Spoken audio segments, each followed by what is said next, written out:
Shalom Akim, Kahalayim La, Yahweh, Bahashem, Yahawashi, Bahashem Rakha Kudash, and double honors to the great most apostles and the elder bishops of Great Millstone. Father Yahshua for the strength in order to make this video. And Yahawashi, you find it edifying and exhorting. Edify means to build up, exhort means to encourage. So, Yahawashi, I'll keep this one concise, but we'll see how things go. As I named it, 40-day dry fast. Observe Yahawashi and observe Moses. The reason why I'm smiling is because, of course, if someone was to actually do a 40-day dry fast today with these bodies, it would be quite the cost that person would have on their bodies, man. Because it ain't easy. It ain't easy doing even I wouldn't say one day, because if you keep doing one day, it's like every 2 weeks or something like that, or even every week, you will get used to it. Obviously it depends on the levels that you're at. But even today, when you're pushing towards 3 days, 4-day dry fast, it can be quite taxing on the body as well. Start to get dry lips. Well, for me personally, you get dry lips, and no matter what you do, you gotta scrape off those dead skin cells, which is a good thing. It means that your body's renewing itself, that autophagy is working. The stem cells are supposed to be working as well, because when you reach a certain threshold, I forgot, because some doctors say 16 hours in, that's when the autophagy starts. I believe it starts there, but it gets to its pinnacle. If not, it increases by the time you get to the 3rd day. So that's something to know as well, that the autophagy, which is really just the renewal of your cells, out with the old, in with the new. That's what autophagy is. So those dead skin cells that you might discover, even on the first day, after going on a fast, you discover that, okay, you're getting dry lips. That's your dead skin cells being scrubbed off, that you need to scrub off. Tip there, just go use your toothbrush and scrub your lips. I can probably know about this anyways, but yeah, it does help to have that blood flow to the lips and ensure that you get new cells there. So anyways, so as I mentioned, 40 days, 40-day fast for Yahawashi, and obviously the 40-day fast for Moses as well, which resulted to him having this glow on his face, man, which is really the glory of Yahweh being imbued upon Moses. And of course, Yahawashi's case, it was the afflicting of his soul as well, because he was there to suffer. Even in Isaiah 53, it talks about it mentions about servant of suffering in what's it called? In the beginning of the chapter. Just hold on, let me try to get it. It's realistic. I'm just gonna focus on Yahawashi and Moses, man, because there are certain accounts. I might mention them, I might not read them though, but the point is to focus on Yahawashi and Moses, just to keep the video concise. But if it be so, and I bring it out just to get a point briefly, because here in Isaiah 53 in the blue letter, it mentions the suffering servant. So of course that is reference to Yahawashi, by the way, because he's the one really who suffered on behalf of Israel. One could even be more precise and say he suffered on behalf of the elect as well. That's why he says he pray for those that are in the world, but of course that's referring to those his servants. I believe that's John 17 and 36. But let me start off with we'll start off with Yahawashi first, then we'll get to Moses, even though I did briefly mention him. So just bear with me, hold on. Because when you fast, you got. The reason why I'm even making this video really is it was just something that I noticed that, okay, in Exodus 34, Moses, it was mentioned that Moses didn't eat, he didn't drink for 40 days.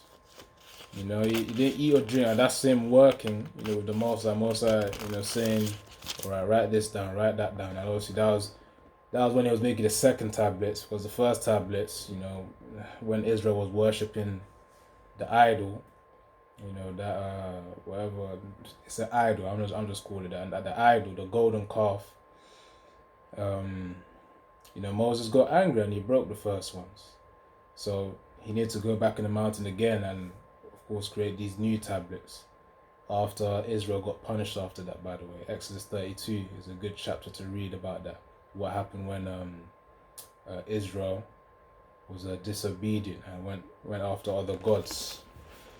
When how can I say this? Really committing spiritual fornication. Right, let's get to this. Because Yahawashi was called in the spirit. He said, all right, you need to do a 40-day fast. That's how you know there's levels in the spirit, man. Not everyone can do a 40-day fast, and that ain't no regular fast as well, by the way. Hold on, let me try and do something here. That ain't no regular fast. Because dry fasting, in fact, before I read, dry fasting is when you have no food, no water. People will say, oh, it's dangerous. You can't survive more than 3 days without food. No, that's bullshit. That's nonsense. I've done it myself, when you've done 4 days of fasting. Which you got to have faith in order to do it. And of course, you can't just do it from the get-go. You got to warm up yourself to it. Prior to me even touching 4 days, I had to do a few more 3-day fasts, to get my body in that rhythm. First, I said, all right, let me do a 4-day. So even then, you can actually do a 4-day fast. You just got to prepare yourself well. Ensure that, what I've learned recently, try not to eat too much. I'll say don't eat spicy foods. This is just me speaking from experience here, speaking as a man. Don't eat spicy foods before you start a fast. That is not good to do, or else your body's just gonna feel weird. You're gonna feel like vomiting every time you brush your teeth. So that's one thing. I'll say, in order to start the fast, try and drink a cool drink. I like to use, coconut water, whatever you can. I know obviously you go to the stores and it's like, oh, is this actually original? We eat in faith, man. We eat in faith. Whatever you can afford to get, you get. If you can afford quality, then go get that quality. If you can't, do with what you can. That's the point. So coconut water, eating your water, structured water, which a few weeks back Apostle Tahar did mention about eating structured water. There are benefits to that too. With structured water are just fruits that have water. For example, watermelon, cucumber, those are very high in terms of its water content. So eat that. I'll say ideally eat that. Of course, get some protein in, some eggs, some fish. Ideally, lather some olive oil on it. That should help out. So yeah, you're pretty much preparing your body with healthy fats. You're preparing your body with proteins. In order for muscle sparing, so that you keep your muscle as you're fasting. What else? Oh yeah, electrolytes, water, of course. The reason why structured water is important because the structured water also has electrolytes inside of it too. Potassium, sodium. I believe magnesium is also part of it too, which also helps with testosterone. But anyways, that's just me getting into the deeper parts or the physical benefits of fasting, how to prepare yourself before that.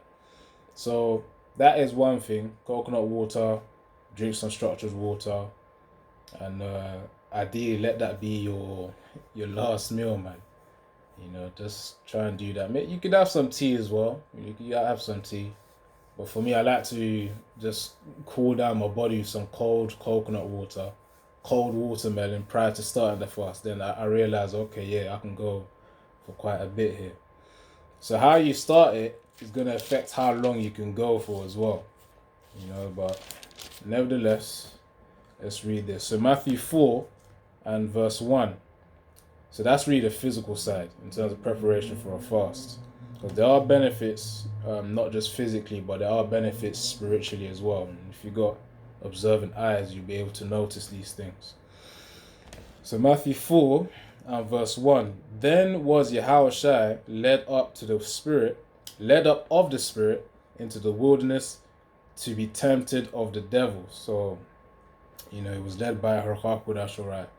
Go up to the wilderness, and this is what he was going to do. And really, that was the will of the Most High, so that he'll be then tested, which is part of his refinement process, because he was called here to suffer as well as we are in this age too. That's why we afflict our souls. And I'm going to get to that as well because that's Day of Atonement. So Matthew 4 and verse 2, and when he had fasted 40 days and 40 nights, he was afterward and hungered. Imagine, he said afterward. So after he fasted the 40 days and 40 nights, he was hungry, man. Imagine, that's 40 days. So you're telling me that within those 40 days, he wasn't hungry? Of course, he would have had certain experiences, but you overcame it. But it shows you the strength and also there's levels to how can I say this? Well, yeah, there's levels to spiritual strength and spiritual authority because Yahawashi being the second in command of the whole universe, of all creation, of course, again, the Son of Man, the Son of Yahweh, he'll be able to have greater strength than all of us. As the scriptures say, the servant is not greater than his master. Let me just get down briefly and then I'll continue. So John 13 and verse 16, it says, verily, verily, I say unto you, the servant is not greater than his Lord, neither he that is sent greater than he that sent him. So of course the master obviously would have more strength than the servants, or have more authority, than the servant. So it says, and remember as well, the bodies back in the day were well nourished. It's not like right now where you got soils of which are more depleted than others. The soil of which you use to, of course, grow crops, and then you harvest them, and of course all the shipping networks of the world, to distribute the foods through the channels. The point is the quality of the food today, especially in what do they call it? I think back in geography they called it LEDCs and MEDCs or something like that. Like MEDCs, most economically developed countries, LEDCs, lowly economically developed countries, something like that. But the point is, as they say, first world or third world countries.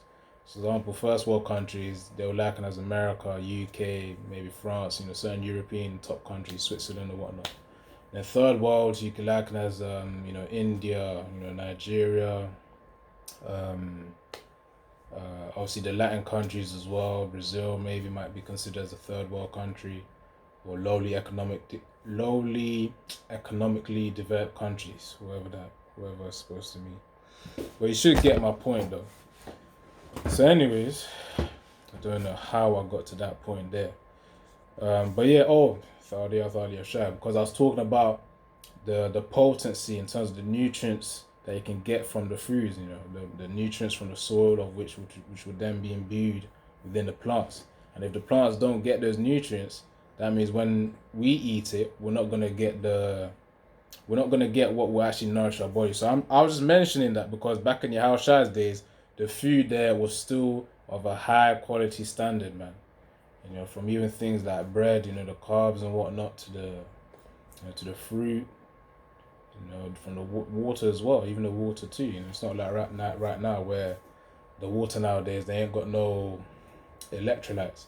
That's why you see in the advertising of these different electrolyte companies, which there's nothing wrong with that. If you want to get some of that, you get some of that. But Esau's had it where, he's extracted the nutrients and then he sells it to you separately, instead of the nutrients actually being in the foods that it's supposed to be in. Anyways, let's continue. So Matthew 4 and verse 2, and when he had fasted 40 days and 40 nights, he was afterward an hungered. So he was hungry after the 40 days and 40 night fast. It says, and when the tempter came to him, he said, if thou be the Son of the Most High, command that these stones be bread. So that was Satan coming up to Yahawashi, trying to make him pretty much he was tempting him to break his fast, really. So it says, and when the tempter came to him, as he said, if thou be the Son of the Most High, command that these stones be made bread. So of course this would have happened during the 40-day fast, because in verse 1 it says, then was Yahawashi led up of the Spirit in the wilderness to be tempted of the devil. So of course during this 40-day fast he would have went through it, just to bring back my point. Yes, he did go through temptation during the 40-day fast. So verse 4, So yeah, Satan told him, says, if thou, in verse 3, if thou be the Son of the Most High, command that these stones be made of bread. But he answered and said, it is written, man shall not live by bread alone, but by every word that proceedeth out of the mouth of the Most High. See, we ain't gonna just be living on just food alone, man.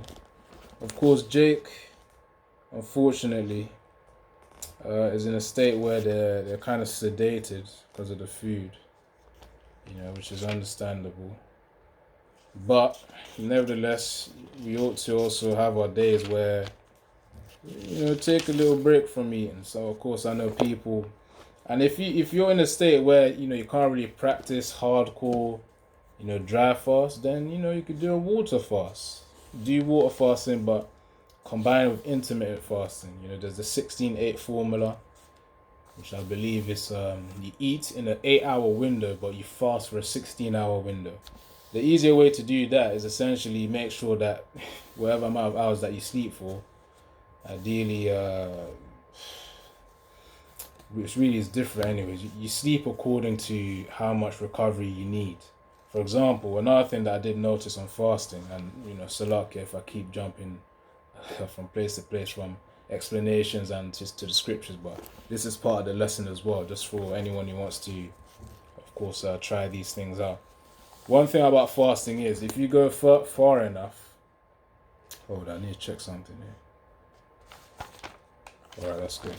Yeah, if you go far enough in fasting, you get to the point where your body's healed enough and you got enough energy where it's a struggle to sleep. It's a struggle to sleep because, first of all, if you do the research on it as well, certain doctors would have made videos on it. Fasting is, I believe Dr. Eric Berg did mention something. Fasting is likened as onto having deep sleep, which helps to, of course, repair the body, repair the organs. You give your body a rest, man. Again, mentioning that word, autophagy. So when imagine if you're dry fasting during the day and that's likened to deep sleep and you get the same effects of deep sleep, then of course, when the body's done recovering, it's like, all right, it's going to give you a boost in energy. You're not going to be able to sleep. There comes a point when you fast to the point where it's like you can't sleep. You're practically done with recovery. So if you want to fast and be listening to your body, but at times even then it's like, okay, either I gotta wake up now and go, well, not exercise, because that's another case. Because if you exercise too intensely after a fast, you're gonna have muscle spasms and whatnot. So that's another thing. Anyways. So might as well get back to the scripture. But if I remember the point or what I was elaborating on, I'll continue. But this is Matthew 4 and verse 4. But he answered and said, it is written, man shall not live by bread alone, but by every word that proceedeth out of the mouth of the Most High. It says, yeah, exactly. So Yahawashi was using that as a defense, hence why Psalms 119 and verse 4 talks about meditating upon the precepts diligently, which means with careful and persistent effort. Diligent just means with careful and persistent effort. So when you meditate upon the precepts, it means think about these scriptures. These scriptures, it says think about them. So when you think about them, it means in certain scenarios of your life where you may be thinking, all right, what should I do in this scenario? That's when you go be thinking about them, so that you then apply it for that scenario, which Yahawashi then puts you inside of. Sometimes, Yahawashi will put us in these scenarios so that we learn from them and see, okay, are we going to apply the scriptures here? Like a little test as well. It's like, all right, let's see, what are you going to do in this scenario? So that's how it be. Verse 5. So that's what Yahawashi was applying. He was applying the scriptures and using it as a defense against Satan. Remember, it's a spiritual warfare, not a physical warfare. So verse 5, then the devil taketh him up into the holy city, and setteth him on the pinnacle of the temple, and saith unto him, if thou be the Son of the Most High, cast thyself down. For it is written, He shall give His angels charge concerning thee, and in their hands they shall bear thee up, lest at any time thou dash thy foot against a stone. And Yahawashi said unto him, it is written again, thou shalt not tempt the Lord thy power. What you do? Because Satan was pretty much telling him, just jump off, man. Jump off. The angel's gonna save you. Ain't nothing gonna happen. That's what Satan was telling Yahawashi. But Yahawashi was telling Satan, don't tempt the Lord Yahweh. That's the thing. He's saying don't tempt him. Because you can't just say that and then you start, you're walking to your death there. It's like, come on. You're wiser than that. And the Most High knows you're wiser than that. That goes for us as well. So that's why, again, when we do have our slip-ups, in this ministry, we've got to pray for mercy, we've got to pray for grace to Yahawashi, so that we don't get smacked up more than well, read the scripture say, we don't get tempted more than we can bear anyway. So through the strength of Yahawashi, we'll be fine. But as long as we keep praying for the mercy and the patience and the grace. So verse 8, again the devil taketh him up into an exceeding high mountain, and showeth him all the kingdoms of the world and the glory of them, and saith unto him, all these things will I give thee, if thou wilt fall down and worship me. So that's Satan trying to tempt Yahawashi again, which really, considering, of course, the first spirit to be created, which is Yahawashi, and the other elect, of course, following after that.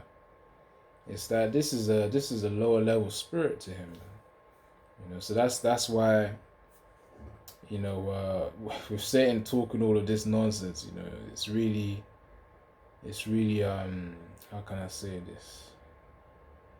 It's really Satan trying to tempt a higher level spirit than himself, because Yahawashi is given power over these spirits as well, as he's also given us. He says, rejoice not that the spirits are subject unto you, but that your names are written in heaven. So he's also given us that authority as well, which really, if you think about it, the elect, of course, which are part of the first spirits to be created after Yahawashi, they're the ones of whom are higher than, Satan also. So really, whatever Satan do, it's all under the command of Yahweh. So hence why we shouldn't fear these things, because fear is just another way, another incentive in order to. It's really just a manipulation tactic, all in all. It's just a manipulation tactic in the spiritual level. That's why I don't be in a state of fear, but be in a state of faith and confidence in Yahawashi, knowing your power, knowing your backing, and of course remind that of yourself daily, so that you actually walk in it as well. That's real confidence. It's like your power, your power that backs you. Yahawashi, Yahweh and Yahawashi. All right, so let's keep going. Verse 10. I'll read verse 9. Matthew 4 and verse 9, and saith unto him, all these things will I give thee, if thou wilt fall down and worship me. And the thing is, of course, Yahawashi knew all these kingdoms are going to be demolished. They're going to be demolished. What did it say again? Hold on. All crowns are given unto him. Hold on.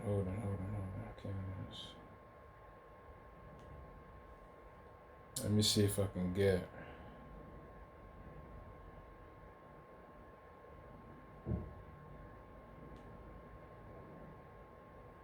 Was it kingdoms or crown?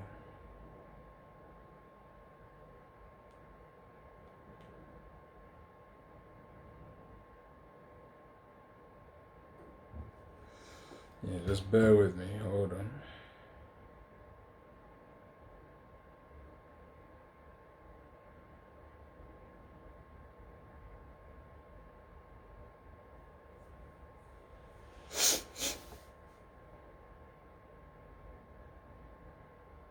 Alright, this is Revelation 19 and verse 12.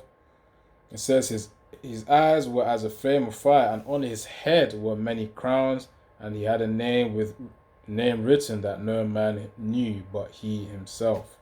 So read the key part here. It says, on his head were many crowns, which means all the kingdoms of this world, are all transferred to Yahawashi. So nevertheless, of Satan trying to tempt him, Yahawashi already knew he already got them anyways. That's the thing. So how are you going to tempt someone with something they already got? That's the thing. And you got to have faith to be on that level. Of course, at that moment, when he was doing the 40-day fast, he didn't have it. But he know in the future he would. When you just know something without seeing the physical evidence. That's how Yahawashi operated. So verse 11, then the devil leaveth him. You see? Then the devil leaveth him. So this is Matthew 4:11. Then the devil leaveth him, and behold, angels came and ministered unto him. You see? As the scripture says, resist the devil and he shall flee. Yahawashi literally showed a very clear example when doing that. Part of the resistance means meditating upon the precepts, applying it, use it as a defense against Satan, man. And oftentimes Satan will try to put thoughts in your head to try and make you doubt and put you in a state of fear and trying to weaken you. But through the spirit of Yahawashi, you apply precepts such as, I can do all things through Yahawashi HaMashiach. Nothing is impossible to the Most High. Things like that, scriptures like that, to help encourage you, in this walk, in this journey. You gotta keep going, man. You gotta remind yourself of these things. And the thing is, if you said that to yourself, each day, each time that you go through those adversities, it will just become a habit, man, where it's like you just keep bouncing back up no matter how low that you go. So anyways, that's Yahawashi Day. During his 40-day dry fast, he was tempted of the devil, which kind of happened during the fast, by the way. It's not always about tempting through food as well. It ain't always tempting by food, which that happens. That can happen, but there are other ways of which demons try to weaken you during a fast. It could be a spiritual attack as well. So you pray to Yahawashi Mashah for strength, and you keep going. You maintain faith. You complete the mission. So that's something for. Remember, everything written aforetime is written for our learning. So that's Yahawashi after the 40-day fast. It says here in verse 11, behold, angels came and ministered unto him, which means angels came to assist him, to help him. And that is true. During the fast, that's when you actually afflict yourself. You afflict yourself. You're going through pain.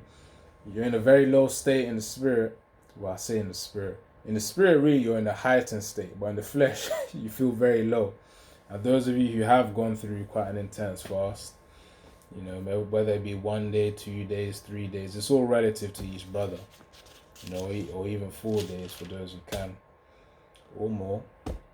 The thing is, when you go through that level of intensity and then when you complete it, it's that Yahawashi blesses you as well. You could be going through whatever level of hell, but then if you go through this fast and then you complete it, it's like the Most High, gives you a little breather. That's my personal experience. So, so it's a way to. It's like a way of saying Salakia in a very, very, very, very, very raw and sincere manner. That's essentially what you do when you're fasting. Is like, please forgive me for all the stuff that I've done in the past, and in the present and in the future. Please forgive me. That's like the rawest form, the purest form of saying Salakia to Yahweh and Yahawashi, man. They know that, okay. He's afflicted his soul. He knows, he's aware of the nonsense that he's done. Alright, just let him be for now. And you go through seasons. Seasons where you go through a whole immense amount of hells, and then after that, you go through a little season like the Most High takes you out of the furnace of adversity. And when I say furnace of adversity, because I'm likening it as a blacksmith. When you're hammering that metal, you gotta put it under extreme heat. Then you gotta pull it out to hammer it in places. Like, okay, let's make sure it's shaping properly. So that's like when the metal's cooled out, so that it can be used for its purpose. And you put it back again if you need to reshape it even more. So that's what Yahawashi Mashai is doing with us. He what's it called? John 15. Right, I believe it's John 15. because that's what he ought to do. Yeah, so this is John 15 and verse 1. Yahawashi's words, by the way. I am the true vine, and my Father is the husbandman. So he tends to the garden, he tends to the garden. That's the point. Now, verse 2. Every branch in me that beareth not fruit, he taketh away. So the ones that aren't fulfilling their purpose, which is to be a servant of Yahawashi, to do their work. It says, and every branch that beareth fruit, so the ones that actually are serving their purpose, he purgeth it, that it may bring forth more fruit. So that's when that furnace of adversity, Yahawashi then puts us in that furnace again. It's like, okay, cool, go through that heat. It takes us out, then he hammers us so that we then fulfill his purpose according to his will. So that's how it feels. That's why I said the seasons where you go through immense suffering, then other seasons where it's like, all right, take a cooler, take a breather, recover, heal your wounds, your spiritual wounds, and then keep going, man. That's really the point. So, because obviously Yahawashi understands the vessels that we're in, and he don't want us to go through or get to a insane point, which if you're not careful, if you don't pray for stability of mind, not everyone can handle this truth, to be fair, because it is a lot of pressure. But as the saying goes, be comfortable with being uncomfortable. So anyways, so I wanted to get back to the fasting. So 40 days, Yahawashi fasted, he was tempted, and then the angels helped him after. And that's the thing. When you go through a fast as well, Yahawashi will help to clean up your path. It almost feels easier. It's like you get a little bit of a breather where, almost everything you do starts to be aligned. So that's something where, if you think that, of course, you're having some so-called bad luck, you gotta go through a fast, pray to Yahawashi sincerely, and just pray and say, Baba Kusha, help me, Baba Kusha Azaria. Even if you may not know why you may be going through, which there are many reasons why you're going through, the suffering that you're going through. Just pray for strength. Shalak Hazak, which means send strength. Baba Kusha Azaria, which means please help me. So just simple stuff like that. Then through the spirit of Yahawashi, as you go through this fast, you complete the fast, whatever, according to your capacity. And remember, of course, start small, build up from there. You don't want to kill yourself at the beginning, metaphorically speaking. So, 40-day fast. But most I can clear up your you can show favor towards you after you've completed the fast, because now that's why I said how can I say this? When you're fasting, it's like you're getting closer, you're getting more spiritually potent as well. It's like I am gonna have to get into this a little bit more. Probably in this video I have to talk on it. But the spiritual density, if there's a better way to put it, but that's the way I'm putting it. The spiritual density increases, because again, Yahawashi, he got ministered with the angels. The angels ministered, which means the angels helped him out. So that would have been, if you translate that to the modern day, that would be seen as favor. Sometimes you may not know what to do. Maybe you're at work, or you're going somewhere, then you're not sure what direction to go. At times, you then hear a voice in your head say either go right or you go left. Whichever one, it'll be very clear. That's the thing as well with fasting. Your mind becomes sharper. Your spirit is just more in tune with Harha Kodash. Which means the Holy Spirit. The Holy Spirit pretty much is be able to use you better, because now you've cleaned up your vessel, you cleaned up your spirit, and now it's that, what do they call it? A tuning fork or something? You're dialed into that frequency of Harha Kodash. That's how it feels. So fasting is a very potent tool, man. It's a very potent tool. If you want to recover, if something's not really happening, if you're feeling uneasy, sometimes you just gotta go on a fast, man. You just gotta go on a fast. Forget about the food, forget about the water. Now, of course, it depends who it is. Drink some water. And another thing as well, just putting it out there, if you are pregnant, of course, don't do fasting. Your baby's gonna need those nutrients, man. If anything, just eat some structured water. Get some protein in, eat some healthy fats, and you'll be fine. You'll be fine. And abstain from the processed sugars for sure. For them 9 months. Yeah, but anyway, that's just me speaking. It's like, do what you gotta do. But that's just advice, man. That's just advice. So, let's get to Moses now. Let's get to Moses. Actually, prior to Moses, let me do this.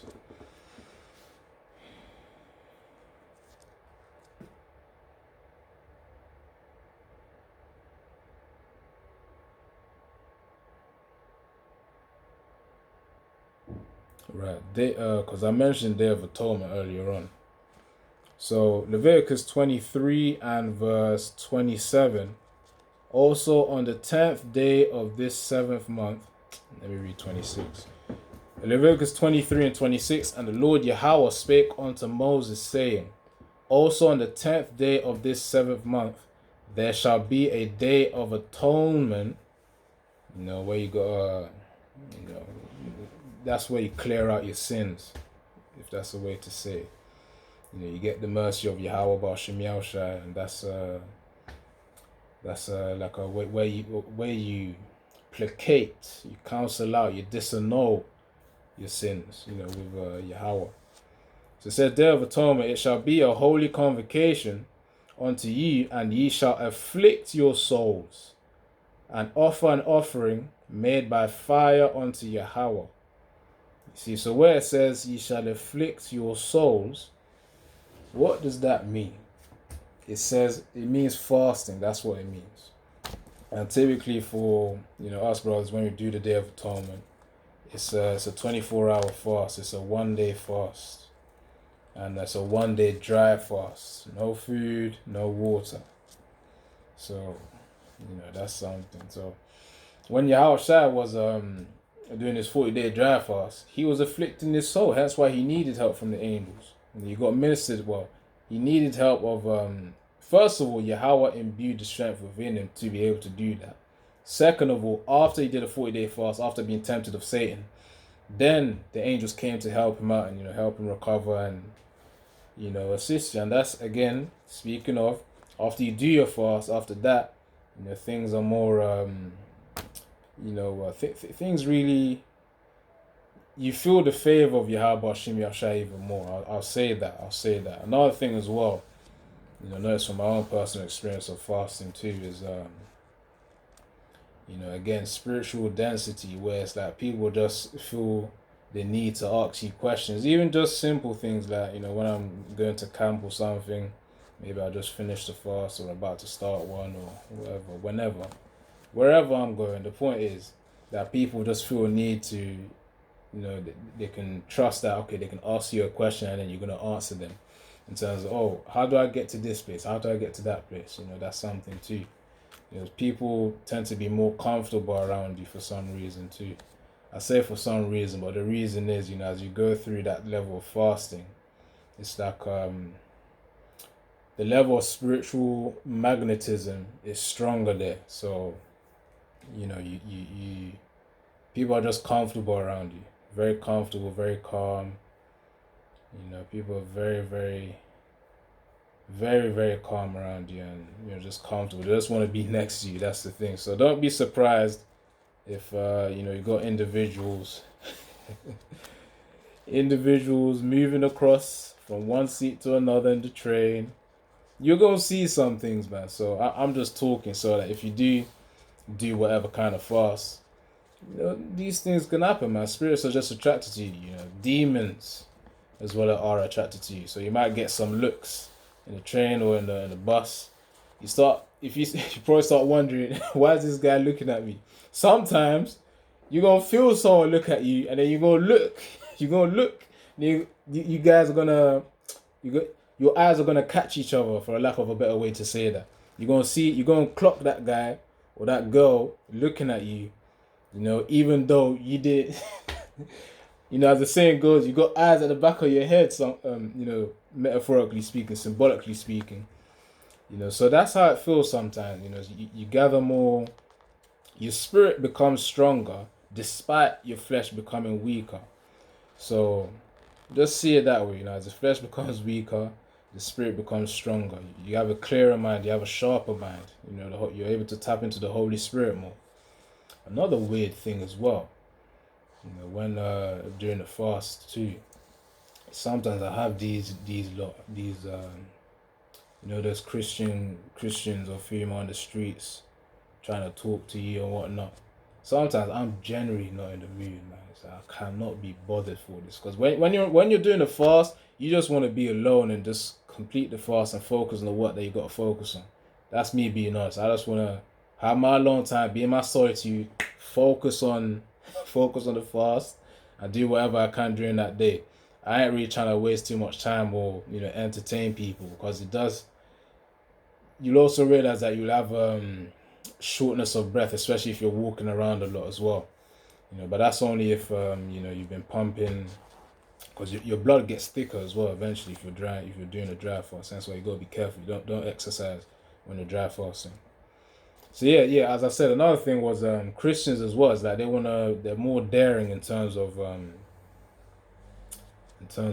just trying to talk to you or something, man. It's like they sense the spirit. It's like, oh, come here, let's have a conversation. I'm like, no, another day, thank you, have a good day, and then go speak your idolatry to another individual who's lost in the world, man, not to me. So that's something that you would notice too. Other times as well, it's like you have how can I say this?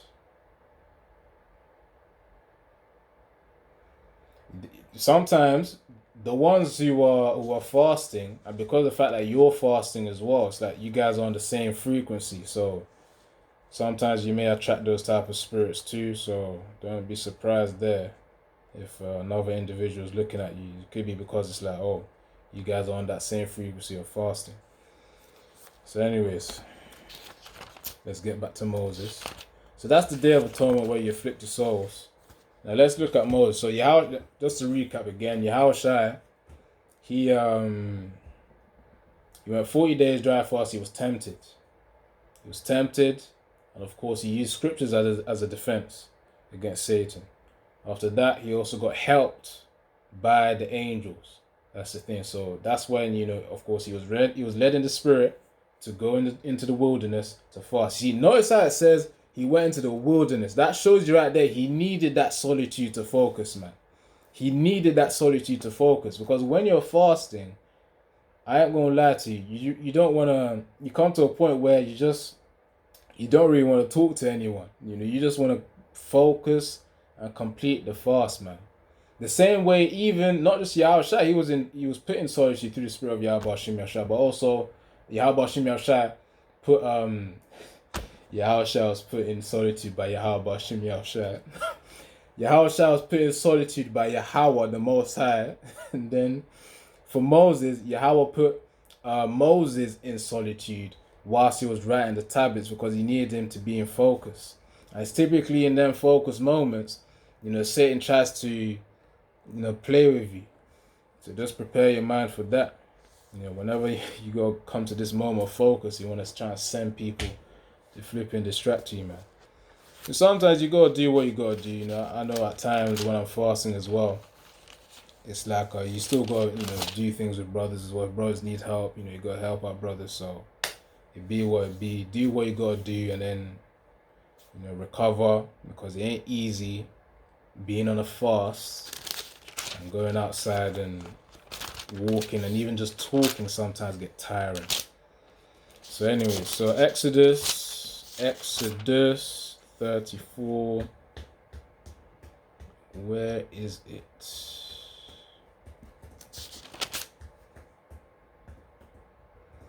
Hold on. So Yara Tazar, as I'm talking in this video, this is really just to prepare your mind. If you do have any goals in terms of fasting. Do what you gotta do. Of course, uh, you know, as you work as well, in this world, try and rotate it around that as well, because I know it ain't easy going on a fast and then working. Maybe as you get too used to the one day, sometimes you can just go a whole day during work and not eat at all.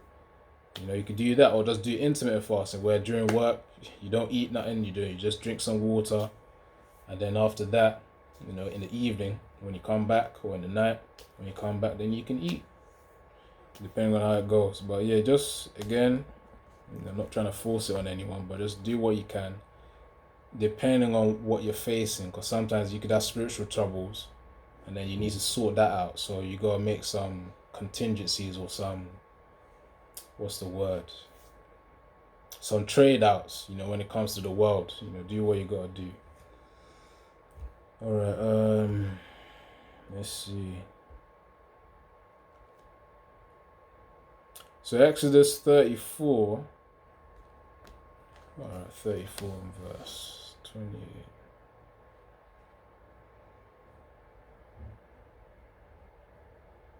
So Exodus chapter 34 and 27. And the Lord Yahawashi said unto Moses, Write thou these words, for after the tenor of these words I have made a covenant with thee and with Israel. And he was there with the Lord Yahawashi 40 days and 40 nights. You see, 40 days and 40 nights again. You see, 40 days and 40 nights. He that neither eat, it says he did neither eat bread nor drink water. And he wrote upon the tables the words of the covenant, the 10 commandments. You see, it says neither did he eat bread nor drink water. So he was on the dry fast right there, man. And he says he wrote upon the tables the words of the covenant and the 10 commandments. And we read in Matthew chapter 4, Yahawashi did say in the scriptures, it says, man shall not live by bread alone. And literally, Moses was a testament to that. That's the thing. That's why in this time, of course, as you get familiar with fasting as well, here and there, whenever you can do it, even if you do that, maybe like you train up to do a 2-day fast, or even 1-day fast once per month, maybe that will still have very good effects if you do it consistently every month. If you could do like a 1-day, 2-day, or 3-day fast, I'll say 3 days that the sweet spot. 3 days is a sweet spot. Every month, once a month, or once every 2 months, or something like that. I'll say, if you do that consistently, that will help you immensely when it comes to the recovery and just the healing of your body. That's just the body part, and also not just the healing of your body, but the strengthening of your spirit as well. Because that's one thing as well. When you fast, when I fast personally, it's that fear, anxiety, all those demons just clear off. Whatever worry you had before, it just clears off. There's no need. You get your revelations as well during fasting too. Maybe a vision, maybe a dream. You just get the solution that you need. Maybe you had a form of worry, for a worldly thing, that Yahawashi just gives you the solution literally after that. So that's for worldly things, but it can happen for spiritual things too. So prepare your mind for that. Let's continue. Exodus 34 and verse 29. And it came to pass when Moses came down from Mount Sinai, and the 2 tables of testimony in Moses' hand, when he came down from the mount, that Moses wist not that the skin of his face shone while he talked with him. And when Aaron and all the children of Israel saw Moses, behold, the skin of his face shone, and they were afraid to come nigh him.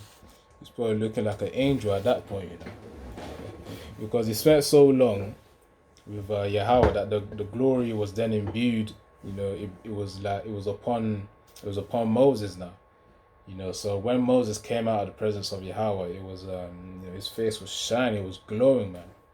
He had that spiritual aura about him, where it was so strong. Again, that phrase, spiritual density. He had that glow in his face, where the people started shaking, like, whoa, What is this, Moses or not? Yes, it was Moses. He just had a lot of the glory of Yahweh upon him. So, and Moses called unto them, and Aaron and all the rulers. So Exodus 34, verse 31. And Moses, and Moses called unto them, and Aaron and all the rulers of the congregation returned unto him, and Moses talked with them.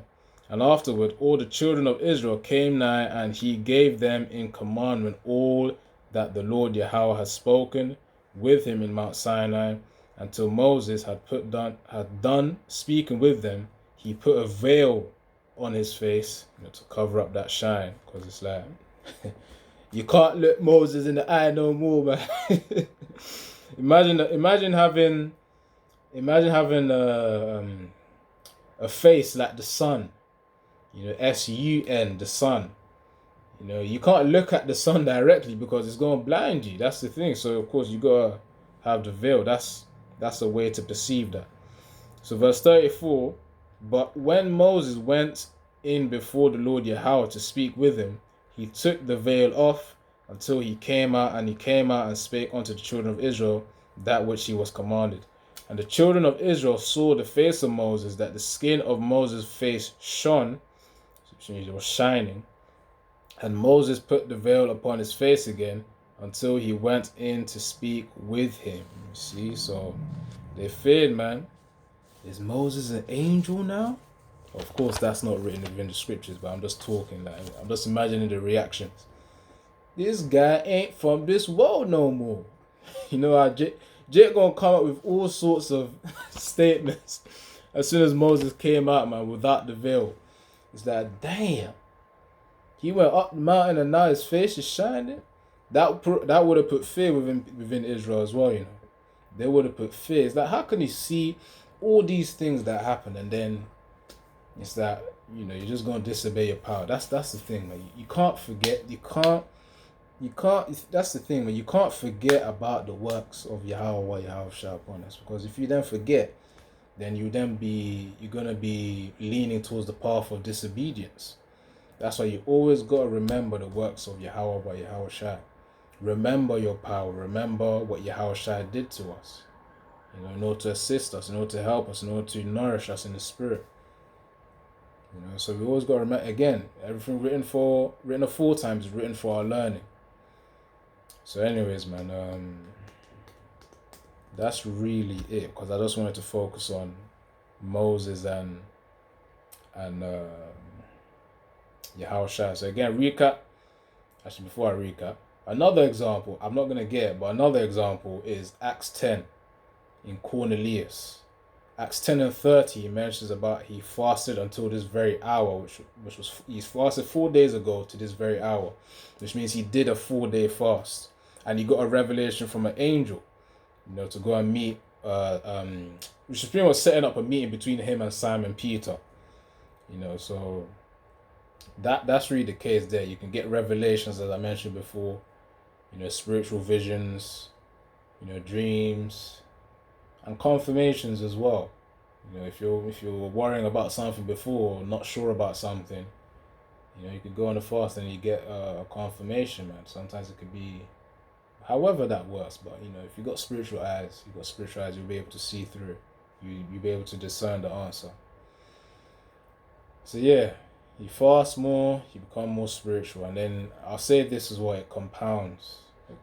So keep doing it, then you'll get stronger, spiritually speaking at least.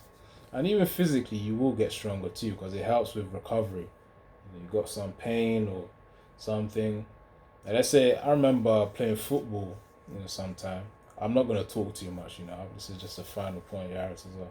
Playing football with some friends, in school, and then it's like, actually it wasn't even football, no, it was arm wrestling. We're in this place, we're arm wrestling. How young boys are, want to test each other's strength. And then, I think after that, because the guy that of us was very strong. So after that, I actually beat him surprisingly as well, despite his strength. After doing that, my arm actually swelled up the next day. So I know normally when your arm swells up or when there's a redding, not redding, but when there's a red area, for when you get an injury or something, when there's a red area, that's called inflammation. When there's an excess amount of blood there, excess, or I'll say excess, yeah, excess, a lot of blood there in that area, which is where they send the white blood cells to and whatnot. So that's a sign of your body trying to heal itself. So after that, I decided, okay, after the swelling of my arm, I said, okay, let me do a 2 day fast. And then after I did the two day fast, that arm was back to normal, man. So there's a lot to there's a lot. The thing of which Esau never really preaches about the benefits of fasting. Really, he never really preaches about the benefits of fasting because he wants you to be reliant upon the pharmaceutical industry. So, anyways, we'll leave it at that. You do your research. I've already said my two cents, or over here in the UK, my 2 pence. In terms of the matter of fasting, we talked about Yahawashi, which again, he got tempted of Satan. He used the scriptures as a defense. He was then ministered by the angels as well, which means he was helped by the angels at the end of the fast. That can be likened as the Most High, Yahawashi, favoring you after you do your fast as well, and you will see the signs. So that's Yahawashi. And then for Moses' case, for the case of Moses, when he was practically fasting without even realizing it. But to be fair, he probably would have realized it. But nevertheless, man shall not live by bread alone. So 40 days there, 40 days, 40 nights, he was writing, he was working, he was with Yahweh. And of course, Yahweh was telling him what to write. He was writing it down. And the 40 days, 40 nights, he didn't. It even mentioned that he was hungry.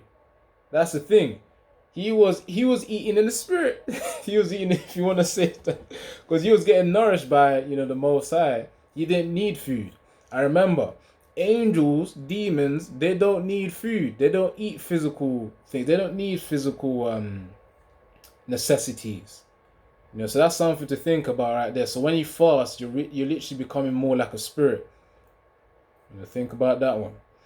So hence why you get the benefits of the spirit as well as your body healing too. But anyways, you think about that. So Moses, after spending 40 days and 40 nights, with the Most High Yahweh, doing his work, writing up on the tablets, then his face started to shine. So that showed the spiritual glory, that glory of Yahweh then rubbed off on Moses. So of course it shows you, as you also fast as well, that spiritual density, that spiritual strength, that spiritual magnetism, that spiritual aura will then increase as well. Evidence of that, of course, as you observe people, how they interact with you will be more friendly, more respectable as well, because they're like, whoa, what kind of spirit is this? Let me be careful with him, let me respect him. So that's you will notice this, especially when you go further with the fasting. It's that with the pain that you go through in fasting, and then as soon as you recover, which is when you break your fast, that's when you start to see these things, and it's not just for the next day. Sometimes this could be for weeks or even months. So, just prepare your mind for that. So again, Moses, his face was glowing. So you had the glory of Yahweh upon him. So that's lacking that spiritual density, for those of us that do fast. And just because we ain't doing no 40-day fast, it don't mean that's ineffective. It's effective because the Most High knows, what level of fasting everyone is at, whether you're pushing yourself or, because these bodies are weaker, but nevertheless, when we fast, the Most High still knows our efforts. That's the point. Yahawashi knows our efforts. So anyways, not trying to make this long, so I'm saying that it's literally 59 minutes. But anyways, the point is, Yaharatazar, you got this message, 40 days, man. So 4 means mercy, 10 means perfection, perfected mercy when you're doing that type of fast, because 4 times 10 is 40, isn't it? So 4 mercy, 10 perfection. And when we do a 3-day fast, that's understanding. 3 means understanding. 4 days, again, that's mercy. So anyways, I'm getting into the numbers now, but yeah. So yeah, Shalom, Yahbashim Yashai Brakatha. And yeah, hopefully you actually find this edifying, which help to build up your knowledge on fasting, and also exhorting in terms of encouraging you to try these things out. Remember, start small, then you get there. So anyway, Shalom, Yabashim Yahushua Barakatha, and double honors to the great Muslim apostles and the elder bishops of Great Millstone. Shalom.